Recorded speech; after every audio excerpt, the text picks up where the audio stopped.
그날 저는 아이를 떠나보낼 준비를 하고 있었습니다. 의사는 말했죠. 장기 이식 없이는 오늘 밤 넘기기 어렵습니다. 그렇게 저는 아이의 손을 처음 잡았던 날처럼 그 아이의 마지막을 함께하기로 마음을 먹었습니다. 그런데요, 딱 한 통의 메일. 그게 모든 걸 바꿔버렸습니다. 미국도, 일본도, 유럽도 아닌 한국이요. 그곳이라면 가능할지도 몰라요. 그렇게 제 아이를 살리기 위한 불가능한 여정이 시작됐습니다. 그리고 저는 그 나라에 평생 갚지 못할 빚을 지게 됐습니다. 지금부터 그 기적 같은 이야기를 들려드리겠습니다. 아, 잠시만요. 5초만 시간을 내주세요. 좋아요와 구독 버튼을 꾹 눌러주세요. 여러분의 생각도 댓글로 남겨주시면 영상 제작에 정말 큰 힘이 됩니다. 그럼 바로 이야기 시작하겠습니다. 안녕하세요. 저는 이리나입니다. 러시아 시베리아 야쿠츠크에서 혼자 아들을 키워온 47살 엄마죠. 초등학교에서 수학을 가르치면서 미하일이라는 13살 아들 하나가 제 전부였어요.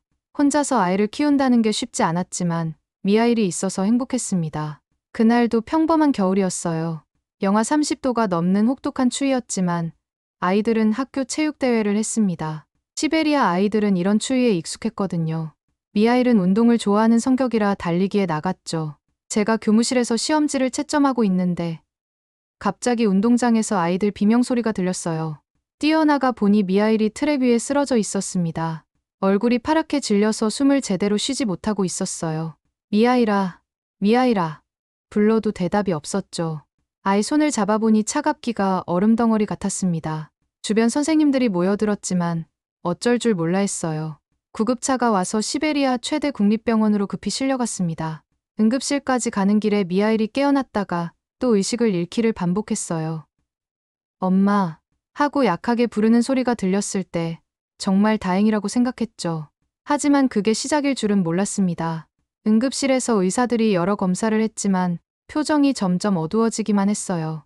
심전도, 심장 초음파, 혈액 검사까지 했는데도 정확한 원인을 몰랐거든요. 선천성 심장 질환일 가능성이 높습니다. 의사가 말했지만 확신하지 못했어요. 밤새 기다리는 동안 미하일은 산소호흡기에 의존해야 했습니다. 중환자실 유리창 너머로 보는 아이 모습이 너무 작고 약해 보였어요. 가끔 의식을 잃었다가 깨어나기를 반복했죠. 깨어있을 때도 말을 하기 힘들어했습니다. 새벽 4시쯤 되어서야 주치의가 나왔어요. 어머니, 아드님 상태가 심각합니다. 의사가 무거운 목소리로 말했습니다. 심장 기능이 20%도 안 됩니다. 원인을 정확히 알 수가 없어요. 아마도 선천적인 심장 구조 이상인 것 같은데. 그럼 어떻게 해야 하나요? 제가 떨리는 목소리로 물었죠. 장기 이식 없이는 살기 어려울 것 같습니다. 의사가 고개를 저었어요. 하지만 시베리아에서는 소아심장 이식이 거의 불가능해요. 기다리는 수밖에 없습니다. 기적을 바라세요. 그 말을 듣는 순간 온 세상이 무너지는 느낌이었습니다. 제가 할 수 있는 게 아무것도 없다는 게 이렇게 무서운 일인지 처음 알았어요. 시베리아에서는 소아심장 전문의도 부족하고 장비도 한계가 있었거든요. 특히 소아심장 이식은 꿈도 꿀 수 없는 일이었습니다. 엄마, 나 괜찮아요. 의식이 있을 때 미하일이 이렇게 말했어요. 13살 아이가 죽어가면서도 엄마 걱정을 하는 거였습니다. 그 말을 들으니까 가슴이 찢어질 것 같았어요. 이런 착한 아이를 왜 하나님이 이렇게 힘들게 하시는지 원망스럽기도 했죠. 하루하루 지날수록 미하일의 상태는 더 악화됐습니다. 혈압이 떨어지고 의식도 흐릿해졌어요. 의료진들도 최선을 다했지만 뚜렷한 해답이 없었죠. 더 이상 저희가 할 수 있는 게 없습니다. 이런 말만 반복했어요. 병실에서 밤을 새우면서 저는 생각했습니다. 이대로 손 놓고 있을 순 없다고. 세상 어딘가에는 우리 아이를 살릴 방법이 있을 거라고 말이에요. 하지만 시베리아 의료의 한계는 너무나 명확했습니다. 그때까지만 해도 저는 몰랐어요. 정말로 기적을 만들어줄 곳이 있다는 걸요. 일주일이 지나자 의사들도 포기하는 분위기였어요. 이제 곁에서 지켜보는 것밖에 할 수 없습니다. 아이가 편안하게 갈 수 있도록 도와드리겠습니다. 이런 말까지 나왔죠. 하지만 저는 포기할 수 없었습니다. 아직 희망을 버릴 때가 아니라고 생각했어요. 일주일째 되던 날, 간병을 도와주던 간호사 타티아나가 조심스럽게 말을 꺼냈습니다. 이리나, 혹시 다큐멘터리 본 적 있어요? 한국 의료 기술에 대한 거요. 타티아나는 젊은 간호사였는데 평소에 외국 의료 프로그램을 자주 봤거든요. 한국이요. 처음엔 이해가 안 됐어요. 한국이 뭔 상관인지 몰랐거든요. 러시아에서는 보통 독일이나 미국 의료를 최고로 치잖아요. 제가 며칠 전에 봤는데 인공지능으로 심장을 진단하고 치료한다고 하더라고요. 타티아나가 핸드폰을 꺼내서 유튜브를 보여줬습니다. 러시아에서는 불가능한 수술도 한다고 하네요. 특히 소아심장 분야에서는 세계 최고래요. 화면에 나온 건 서울 아산병원이었어요. 의사들이 컴퓨터 화면을 보면서 심장을 3차원으로 분석하고 있었죠. 정말 신기했습니다. 러시아에서는 본 적 없는 첨단 장비들이었거든요. 이건 뭐예요? 제가 물었어요. 인공지능 심장 진단 시스템이래요. 타티아나가 설명해 줬어요. 몇 초 만에 병의 원인을 찾아낸다고 하네요. 그리고 여기 봐요. 원격으로 러시아 환자 상태를 실시간으로 모니터링할 수도 있다고 해요. 한국-러시아 의료 협력 프로그램도 있대요. 영상을 보면서 정말 놀라웠습니다. 한국 의사들이 환자 한 명을 위해 여러 명이 회의하고 첨단 장비들을 총동원해서 치료하는 모습이었어요. 러시아와는 완전히 다른 시스템이었죠. 특히 소아 환자들을 대하는 태도가 달랐습니다. 그 나라에선 사람을 살려내는 게 기계가 아니라 사람이래요. 타티아나가 덧붙였어요. 의료진들이 환자 한 명 한 명을 가족처럼 돌본다고 하네요. 그 말이 마음에 와닿았습니다. 시베리아에서는 의료진이 너무 바빠서 환자와 깊이 소통하기 어려웠거든요. 그날 밤 잠을 못 잤어요. 인터넷으로 한국 의료에 대해 더 찾아봤습니다. 삼성의료원, 서울 아산병원, 세브란스병원 이런 곳들에서 불가능해 보이는 수술들을 성공시키고 있었어요. 특히 소아심장 수술 분야에서는 세계 최고 수준이라고 나와 있었습니다. 생존율이 90%가 넘는다는 통계도 봤어요. 러시아에서는 상상도 할 수 없는 숫자였죠.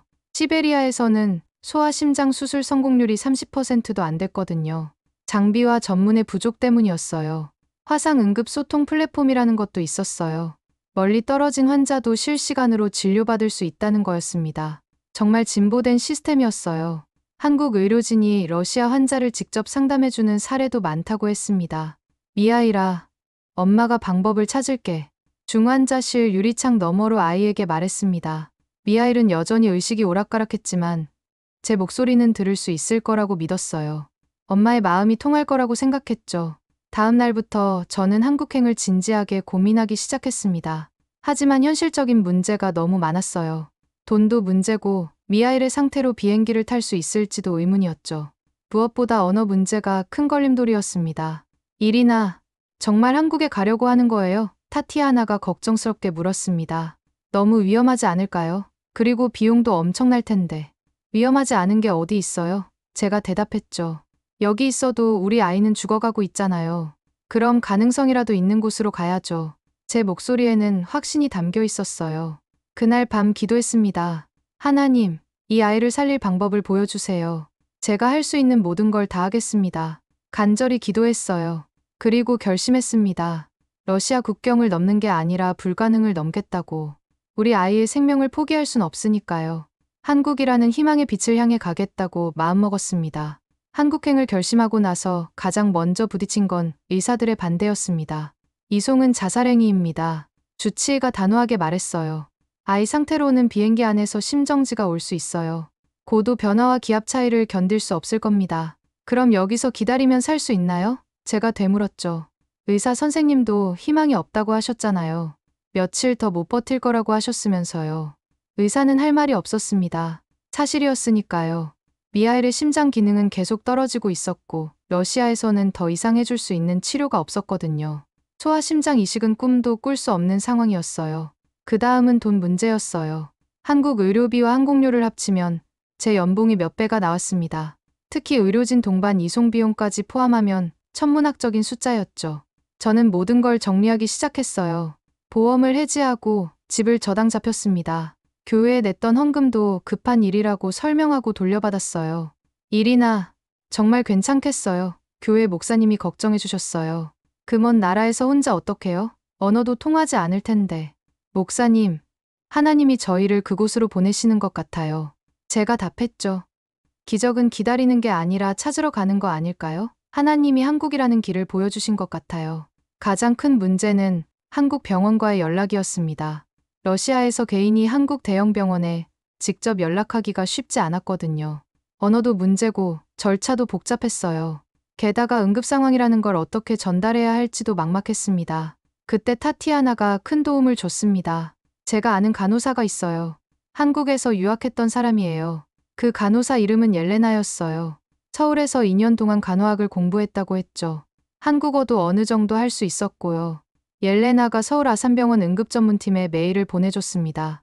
미하일의 의료 기록과 현재 상태, 그리고 절박한 상황을 자세히 설명해서 보냈어요. 이 아이에게는 한국이 마지막 희망입니다. 시베리아에서는 더 이상 할 수 있는 치료가 없습니다라고 썼죠. 놀랍게도 48시간 만에 답이 왔습니다. 서울 아산병원에서 긴급 의료 상담을 해주겠다는 거였어요. 화상통화로 미하일의 상태를 직접 확인하고 싶다고 했습니다. 정말 믿기지 않았어요. 이렇게 빨리 답이 올 줄 몰랐거든요. 화상통화 준비하는 날이 정말 떨렸어요. 한국 의사들이 미하일을 어떻게 볼지, 정말 도움을 줄 수 있을지 불안했거든요. 옐레나가 통역을 도와주기로 했지만 여전히 걱정이 많았습니다. 화상통화 당일, 한국 의사들이 미하일의 검사 결과를 꼼꼼히 봤습니다. 영어와 러시아어 통역을 통해서였지만 소통이 됐어요. 의사들이 정말 진지하게 상담해줬습니다. 러시아 의사들과는 다른 접근법이었어요. 아이를 살릴 수 있는 가능성이 있습니다. 한국 의사가 말했죠. 그 순간 눈물이 쏟아졌어요. 정말요? 정말 우리 아이를 살릴 수 있어요? 제가 떨리는 목소리로 물었습니다. 확신할 수는 없지만 시도해볼 만한 가치가 있다고 봅니다. 의사가 신중하게 답했어요. 다만 이송 과정이 매우 위험합니다. 각오는 하셔야 해요. 하지만 저희가 최선을 다해 도와드리겠습니다. 한국-러시아 의료 긴급 이송 협약이 발동됐습니다. 의료진이 동반해서 특별항공편으로 이송하는 거였어요. 모든 준비가 정말 빠르게 진행됐죠. 한국의 시스템이 얼마나 체계적인지 느낄 수 있었습니다. 엄마가 널 살릴 거야. 출발 전날 밤, 미하일에게 속삭였습니다. 아이는 의식이 흐릿했지만 제 손을 꼭 잡았어요. 그 순간 확신했습니다. 한국에서 기적이 일어날 거라고. 인천국제공항에 도착했을 때가 새벽 5시였습니다. 한국 땅을 밟는 순간 느낌이 정말 묘했어요. 공기부터가 뭔가 달랐죠. 깨끗하고 따뜻한 느낌이었습니다. 시베리아의 차갑고 건조한 공기와는 완전히 달랐어요. 공항에서 나오자마자 구급차가 대기하고 있었어요. 한국 의료진 2명이 미하일을 바로 확인했습니다. 상태가 어떻습니까? 제가 걱정스럽게 물었죠. 장시간 비행이 아이에게 무리가 됐을까봐 걱정했거든요. 지금까지 잘 견뎠네요. 구급요원이 안심시켜줬어요. 병원 가서 정확한 검사부터 해보겠습니다. 그 말투에서 프로페셔널함이 느껴졌습니다. 러시아와는 다른 체계적이고 세심한 시스템이었어요. 서울 아산병원까지 가는 길, 창문 밖으로 보이는 한국의 새벽 풍경이 인상적이었습니다. 높은 빌딩들 사이로 해가 떠오르고 있었죠. 도로도 잘 정비되어 있고 모든 게 체계적으로 보였어요. 미하일아, 저기가 널 살릴 곳이야. 마음속으로 말했어요. 병원에 도착하자마자 서은재 교수팀이 기다리고 있었습니다. 서은재 교수는 생각보다 젊어 보였지만 눈빛이 남달랐어요. 차분하면서도 강한 의지가 느껴졌죠. 주변 의료진들이 교수를 대하는 태도에서 존경심이 느껴졌습니다. 안녕하세요, 이리나 씨. 서은재 교수가 인사했어요. 멀리서 오시느라 고생하셨습니다. 미하일이 잘 견뎠네요. 교수님, 제 아들 살릴 수 있나요? 저는 바로 물어봤어요. 더 이상 애둘러 말할 여유가 없었거든요. 미하일의 상태가 시시각각 악화되고 있는 게 느껴졌어요. 진단부터 정확히 하겠습니다. 서은재 교수가 차분하게 답했어요. 감으로 판단하지는 않아요. 모든 검사를 다시 해보고 정확한 상태를 파악해야 합니다. 그때 서은재 교수가 제 눈을 똑바로 보며 말했어요. 의사는 생명을 확신할 순 없지만 희망은 지킬 수 있습니다. 그 말에서 뭔가 다른 걸 느꼈습니다. 러시아 의사들과는 접근 방식 자체가 달랐어요. 포기부터 하는 게 아니라 가능성부터 찾으려고 하는 거였죠. 환자를 바라보는 시각이 완전히 달랐습니다. 미하일은 바로 첨단 검사실로 들어갔습니다. AI CT, 심장 초음파, 혈액 검사까지 동시에 진행됐어요. 의료진 8명이 모여서 즉시 컨퍼런스를 열었죠. 한 명의 환자를 위해 이렇게 많은 전문가들이 협력하는 모습이었어요. 이런 시스템 처음 봅니다. 제가 감탄했어요. 러시아에서는 의사 한 명이 혼자서 모든 걸 결정해야 했거든요. 하지만 여기서는 팀워크가 정말 놀라웠습니다. 여기서는 당연한 거예요. 지영 간호사가 설명해줬어요. 특히 소아 환자는 더욱 신중하게 접근해요. 아이들은 우리의 미래니까요. 한 명의 실수로 아이의 인생이 바뀔 수 있잖아요. 검사 결과가 나오기까지 기다리는 시간이 영원 같았어요. 복도에서 왔다 갔다 하면서 기도했습니다. 하나님, 이 아이를 살려주세요. 제가 여기까지 온 이유가 있을 거예요. 간절히 기도했어요. 2시간 후 서은재 교수가 나왔습니다. 표정이 밝아 보였어요. 그걸 보고 바로 알 수 있었죠. 좋은 소식이 있을 거라고. 이리나 씨, 좋은 소식이 있습니다. 서은재 교수가 미소를 지으며 말했어요. 정말요? 제가 벌떡 일어났습니다. 가슴이 두근거렸어요. 죽지 않았다는 건 아직 기회가 있다는 뜻입니다. 서은재 교수가 말했어요. 이 아이, 포기하지 않겠습니다. 그 순간 가슴이 터질 것 같았어요. 드디어 희망이라는 단어를 들었거든요. 당신들은 신이 아니라 사람입니다. 제가 눈물을 흘리며 말했죠. 그런데 왜 이렇게 따뜻해요? 검사 결과 브리핑을 받는 시간이었습니다. 서은재 교수가 대형 모니터 화면을 보여주면서 자세히 설명했어요. 러시아에서는 심장 자체에만 집중했는데 우리가 보기엔 완전히 다릅니다. 어떻게 다른가요? 제가 궁금해서 물었죠. 화면에 나온 3차원 심장 영상이 정말 신기했어요. 심장이 문제가 아니라 전체 순환 시스템에 문제가 있어요. 서은재 교수가 3차원 영상을 가리키며 설명했습니다. 혈관의 미세한 부분에서 막힘이 생겨서 심장에 무리가 간 거예요. 이런 진단은 첨단 장비 없이는 불가능합니다. 이게 무슨 말인지 처음엔 이해가 안 됐어요.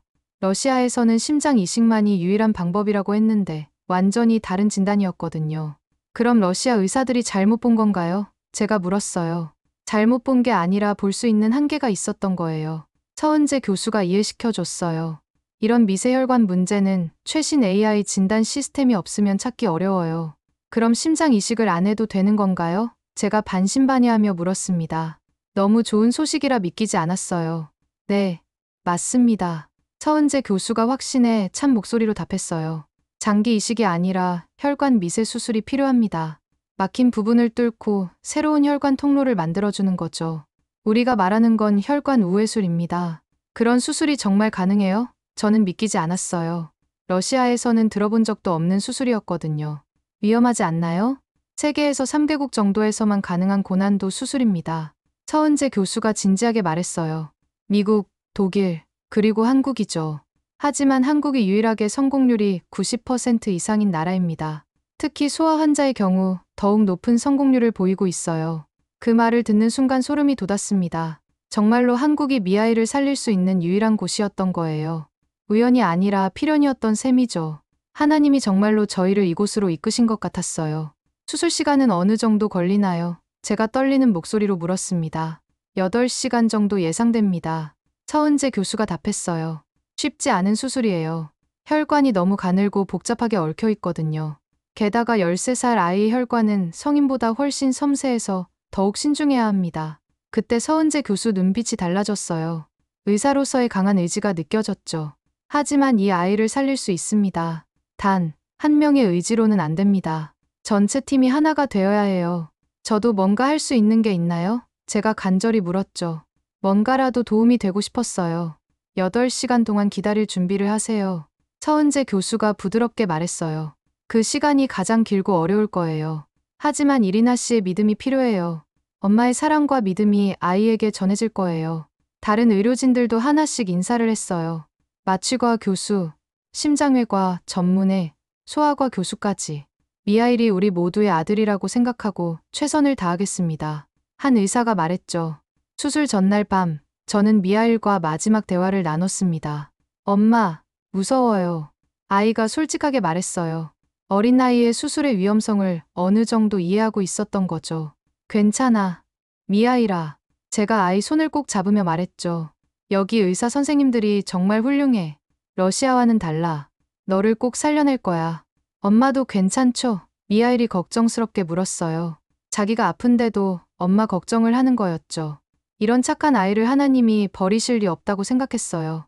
물론이지. 제가 아이 이마에 키스했습니다. 엄마는 내가 있어서 괜찮아. 내일 일어나면 새로운 내가 될 거야. 건강한 미하일로 다시 태어나는 거야. 수술 당일 새벽, 미하일이 수술실로 들어갔어요. 이리나 씨, 우리를 믿어주세요. 서은재 교수가 마지막으로 말했죠. 8시간 후에 좋은 소식으로 만나겠습니다. 교수님, 부탁드립니다. 제가 깊게 고개를 숙였어요. 이 아이는 제 전부예요. 제 삶의 이유예요. 수술실 문이 닫히는 순간 정말 긴 하루가 시작됐습니다. 8시간이라는 시간이 이렇게 길 줄 몰랐어요. 복도에서 기도하고 또 기도했습니다. 지영 간호사가 옆에서 계속 격려해줬어요. 8시간 20분 만에 수술실 불이 꺼졌습니다. 서은재 교수가 나왔을 때 표정을 보고 바로 알 수 있었어요. 성공했다는 거요. 교수님 얼굴에 안도의 미소가 번졌거든요. 그 순간 온몸에 힘이 빠졌어요. 이리나 씨, 수술 잘 끝났습니다. 서은재 교수가 말했어요. 아이가 정말 용감했어요. 끝까지 잘 견뎠습니다. 혈관 우회술이 성공적으로 이루어졌어요. 그 순간 무너졌어요. 복도 바닥에 주저앉아서 울었습니다. 그동안 참았던 모든 감정이 터져 나왔죠. 기쁨, 안도감, 감사함이 한꺼번에 밀려왔어요. 고맙습니다. 정말 고맙습니다. 계속 중얼거렸어요. 이제 시작이에요. 서은재 교수가 진지하게 말했습니다. 회복 과정이 더 중요해요. 아이가 심리적으로 적응할 수 있도록 도와야 합니다. 수술은 성공했지만 마음의 회복도 필요해요.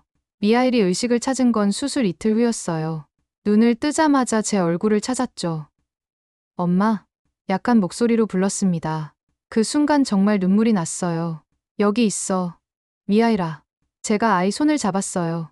이제 괜찮아. 수술 잘 끝났어. 내 심장이 다시 건강해졌어. 하지만 뭔가 이상했습니다. 미하일이 사람들을 무서워했거든요. 간호사가 다가와도 움츠러들고 의사가 진찰하려고 해도 긴장했어요. 러시아에서와는 다른 반응이었어요. 엄마, 왜 사람들이 날 만지려고 하죠? 미하일이 이상한 질문을 했습니다. 그 말을 듣고 깨달았어요. 알고 보니 러시아에서는 위험한 환자라고 해서 의료진들이 최소한의 접촉만 했던 거예요. 그래서 미하일이 사람의 따뜻한 손길에 익숙하지 않았던 거죠. 의료진들도 바빠서 환자와 깊이 소통할 시간이 없었고요. 그때 지영 간호사가 나섰습니다. 미하일아, 안녕? 러시아어로 인사했어요. 미하일이 깜짝 놀라면서도 반가워했죠. 한국에서 러시아어를 듣다니 신기했을 거예요. 러시아 말 할 줄 아세요? 미하일이 신기해했습니다. 조금 배웠어. 지영 간호사가 웃으며 말했어요. 너 같은 친구들 만나려고 공부했거든. 너무 많이 아팠지. 여긴 이제 내가 다시 살아가는 곳이야. 지영 간호사는 매일 미하일 곁에 있어줬어요. 러시아어로 이야기해주고 한국 음식도 소개해줬죠. 처음엔 경계하던 미하일이 점점 마음을 열기 시작했어요. 우리 병원에서요. 아이는 환자가 아니라 가족이에요. 지영 간호사가 제게 말했어요. 특히 외국에서 온 아이들은 더욱 세심하게 돌봐줘야 해요. 그 말에 또 눈물이 났죠. 점점 미하일이 변했습니다. 처음엔 경계하던 아이가 사람들을 반기기 시작했어요. 특히 지영 간호사와는 친형제처럼 지냈죠. 러시아어와 한국어를 섞어가며 대화하는 모습이 정말 귀여웠어요. 엄마, 여기 사람들은 왜 이렇게 따뜻해요? 미하일이 물었습니다. 러시아에서는 의사 선생님들이 무서웠는데 여기서는 친구 같아요.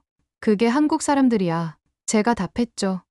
기술도 훌륭하지만 마음이 더 따뜻한 사람들이야. 환자를 치료하는 게 아니라 사람을 돌보는 거야. 회복 과정에서 놀라운 일이 있었어요. 미하일이 한국어를 배우고 싶다고 했거든요. 감사합니다라는 말부터 시작해서 간단한 인사말들을 익혔습니다. 지연 간호사가 열심히 가르쳐줬어요. 고마워요. 지연 누나. 미하일이 한국어로 말했을 때 지연 간호사가 울컥했어요. 이 아이 정말 특별해요. 한국어 발음도 좋고 금방금방 배워요. 지연 간호사가 제게 말했죠. 그날 밤 병원 로비에서 저는 처음으로 마음껏 울었습니다. 기쁨의 눈물이었어요. 이 아이를 살린 건 기술이 아니라 한국인들의 마음이었어요. 지연 간호사에게 고백했어요. 정말로 그랬거든요.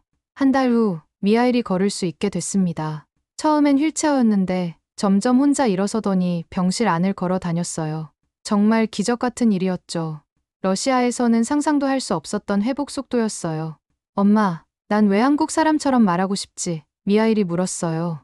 아이가 한국어를 더 많이 배우려고 노력하고 있었거든요. 내가 여기서 새로 태어났으니까 그런가 보다. 제가 웃으며 답했습니다. 정말로 미하일은 완전히 다른 아이가 된 것 같았거든요. 표정도 밝아지고 사람들을 두려워하지도 않았어요. 퇴원을 앞두고 저는 의료진 전원에게 손편지를 썼습니다. 러시아어로 쓴 다음 지연 간호사가 한국어로 번역해서 전달했어요. 이 생명을 살려주셔서 감사합니다. 여러분은 저희에게 의사가 아니라 천사였습니다. 이 은혜를 평생 잊지 않겠습니다. 서은재 교수가 편지를 읽고 나서 말했어요. 이리나 씨, 감사는 저희가 해야 할 말이에요. 미하일 덕분에 우리도 많이 배웠어요. 무엇을 배우셨나요? 제가 궁금해서 물었죠. 의술의 진짜 의미를요. 서은재 교수가 답했어요. 생명을 살리는 건 기술이 아니라 마음이라는 걸요. 미하일이 회복할 수 있었던 건 수술 실력만으로는 불가능했어요. 그때 러시아 언론에서 연락이 왔어요. 미하일의 이야기를 기사로 쓰고 싶다는 거였습니다. 시베리아에서 한국까지 와서 치료받은 첫 사례라고 하면서 큰 관심을 보였어요. 하지만 저는 거절했어요. 왜 인터뷰를 안 하시는 거예요? 기자가 물었습니다. 이런 좋은 이야기를 많은 사람들이 알아야 하지 않나요? 이건 기사거리가 아닙니다. 제가 단호하게 말했죠. 이건 빚입니다. 제가 평생 갚아야 할 빚이에요. 이걸 자랑거리로 만들고 싶지 않아요. 정말로 그랬어요. 한국에서 받은 건 치료가 아니라 새로운 삶이었거든요. 돈으로 계산할 수 있는 게 아니었습니다. 미하일의 생명값을 어떻게 매길 수 있겠어요. 놀라운 소식이 또 있었어요. 러시아 상트페테르부르크 국립병원에서 서울 아산병원과 MOU를 맺고 싶다고 연락이 온 거예요. 미하일의 사례가 알려지면서 러시아 의료계가 한국 의료 기술에 관심을 갖게 된 거였죠. 이리나 씨 덕분에 두 나라가 더 가까워지게 됐네요. 서은재 교수가 말했어요. 앞으로 더 많은 러시아 환자들이 도움을 받을 수 있을 것 같아요. 제가 뭘 했다고요? 저는 겸손하게 답했습니다. 그냥 아이를 살리려고 했을 뿐인데요. 모든 건 한국 의료진들의 실력과 마음씨 덕분이에요. 그게 바로 어머니의 힘이에요. 서은재 교수가 웃으며 말했죠. 포기하지 않는 마음이 기적을 만든 거예요. 의학적으로도 미하일의 회복은 놀라운 사례예요. 퇴원 전날 밤, 미하일과 마지막 대화를 나눴어요. 엄마, 한국이 좋아요. 아이가 말했습니다. 왜? 제가 물었죠. 사람들이 진짜로 관심 가져줘요. 미하일이 말했어요. 러시아에서는 아픈 아이였는데 여기서는 그냥 미하일이에요. 병실에 있어도 무섭지 않았어요. 그 말에 가슴이 뭉클했습니다. 미하일아, 너도 이제 한국의 아들이 된 거야. 제가 아이를 안으며 말했어요. 이곳에서 새로운 생명을 얻었으니까. 퇴원하는 날 병원 직원들이 모두 나와서 배웅해줬어요. 지연 간호사는 눈물을 글썽였죠. 미하일아, 건강하게 자라야 해. 러시아어로 말해줬습니다. 지연 누나도 건강하세요. 고마웠어요. 미하일이 한국어로 대답했어요. 그 모습을 보면서 저도 울컥했습니다. 이 아이가 얼마나 많이 변했는지 느낄 수 있었어요. 시베리아로 돌아온 건 눈이 내리는 12월이었습니다. 공항에 내리자마자 느낀 건 공기의 차이였어요. 한국의 따뜻함이 그리워졌죠. 하지만 미하일은 달랐어. 엄마, 여기가 제 고향이죠. 아이가 웃으며 말했습니다. 완전히 건강해진 얼굴이었어요. 학교로 복귀한 미하일을 보고 모든 사람들이 놀랐습니다. 죽어가던 아이가 이렇게 밝고 건강해져서 돌아올 줄 몰랐거든요. 체육 시간에도 뛸 수 있게 됐고 친구들과도 잘 어울렸어요. 미하일이 어떻게 이렇게 좋아진 거예요? 동료 교사들이 물었어요. 정말 기적 같네요. 한국에서 기적을 만났어요. 제가 답했죠. 의료진들이 포기하지 않고 끝까지 노력해줬거든요. 기술도 훌륭했지만 마음이 더 따뜻했어요. 미하일의 이야기가 야쿠츠크 전체에 퍼졌어요. 한국 의료진에 대한 관심도 높아졌죠. 몇몇 부모들이 저에게 조언을 구하러 오기도 했습니다. 비슷한 상황에 있는 아이들이 생각보다 많았어요. 이리나, 우리 아이도 한국에서 치료받을 수 있을까요? 한 엄마가 물었어요. 비용은 어떻게 마련하셨어요? 포기하지 마세요. 제가 답했습니다. 불가능해 보여도 시도해볼 가치가 있어요. 돈은 빌리거나 모을 수 있지만 시간은 되돌릴 수 없어요. 그런데 놀라운 일이 생겼어요. 한국에서 소포가 하나 도착한 거예요. 병원 주소로 보낸 거였는데 러시아까지 배송된 거였습니다. 받아보니 정말 감동적이었어요. 소포를 열어보니 미하일이 병실에서 사용했던 담요와 이름표가 들어있었어요. 그리고 지연 간호사가 쓴 편지도 있었죠. 한국어와 러시아어로 모두 써져 있었습니다. 미하일아, 잘 지내고 있지? 편지에 이렇게 적혀 있었어요. 여기 있는 담요는 내가 회복할 때 덮었던 거야. 가져가서 기념품으로 간직해. 그리고 언제든 보고 싶으면 연락해. 우리는 항상 여기 있을 거야. 건강하게 자라서 꿈을 이루길 바라. 편지를 읽는데 눈물이 났어요. 이렇게 멀리 떨어진 곳까지 마음을 전해주다니. 정말 한국 사람들의 정이 느껴졌죠. 미하일도 편지를 보고 너무 기뻐했어요. 엄마, 지연 누나가 저를 기억하고 있어요. 아이가 뛸 듯이 좋아했습니다. 편지 써서 보내도 될까요? 그날 밤 저는 긴 편지를 썼어요. 서울 아산병원 의료진 모두에게 보내는 감사 편지였습니다. 마음속 깊은 곳에서 우러나오는 진심을 담았어요. 사랑하는 한국의 의료진 여러분께, 저는 이리나입니다. 여러분이 살려주신 미하일의 엄마예요. 아이가 완전히 회복되어 학교도 다니고 친구들과도 잘 지내고 있습니다. 매일 여러분을 생각하며 감사기도를 드려요. 편지 끝에 이렇게 썼습니다. 한국은 저희에게 나라가 아니라 빛이었습니다. 어둠 속에서 희망을 잃었을 때 저희를 구해준 빛이었어요. 이 은혜는 죽는 날까지 잊지 않겠습니다. 6개월 후 미하일이 한국어 공부를 시작했어요. 온라인으로 한국어를 배우면서 언젠가 다시 한국에 가겠다고 했죠. 엄마, 저 커서 꼭 의사 될 거예요. 미하일이 말했습니다. 그래서 한국에서 공부하고 아픈 아이들 많이 살려줄 거예요. 서은재 교수님처럼 되고 싶어요. 그래, 미하일아. 제가 아이를 격려했죠. 너라면 할 수 있을 거야. 한국에서 받은 사랑을 다른 아이들에게도 나눠주는 거야. 1년이 지난 지금 미하일은 완전히 건강한 아이가 됐어요. 키도 더 자랐고 꿈도 생겼습니다. 무엇보다 따뜻한 마음을 가진 아이로 자라고 있어요. 한국에서 받은 사랑을 기억하며 살고 있죠. 가끔 밤에 미하일이 말해요. 엄마, 한국 가서 인사드리고 싶어요. 그리고 한국말로 직접 고마움을 전하고 싶어요. 언젠가 갈 수 있을 거야. 제가 답하죠. 그때까지 열심히 공부하자. 내가 꿈을 이루는 모습을 한국 의료진들이 보시면 얼마나 기뻐하실까. 이제 저는 확신합니다. 한국에서 받은 건 치료가 아니라 새로운 인생이었다는 거요. 이 땅에 태어나지 않아도 한국은 누군가의 두 번째 고향이 될 수 있습니다. 다시 한번 말씀드립니다. 고맙습니다. 한국. 한국이 아니었다면 우리는 이미 추억 속에 있었을 테니까요. 하지만 지금 우리는 살아있고 꿈꾸고 있고 사랑하고 있어요. 이 모든 게 한국 덕분입니다. 오늘의 영상은 여기까지입니다. 오늘 사연이 즐거우셨다면 댓글로 응원의 메시지 남겨주세요. 구독과 좋아요는 영상 제작에 큰 힘이 됩니다. 긴 영상 시청해 주셔서 감사합니다.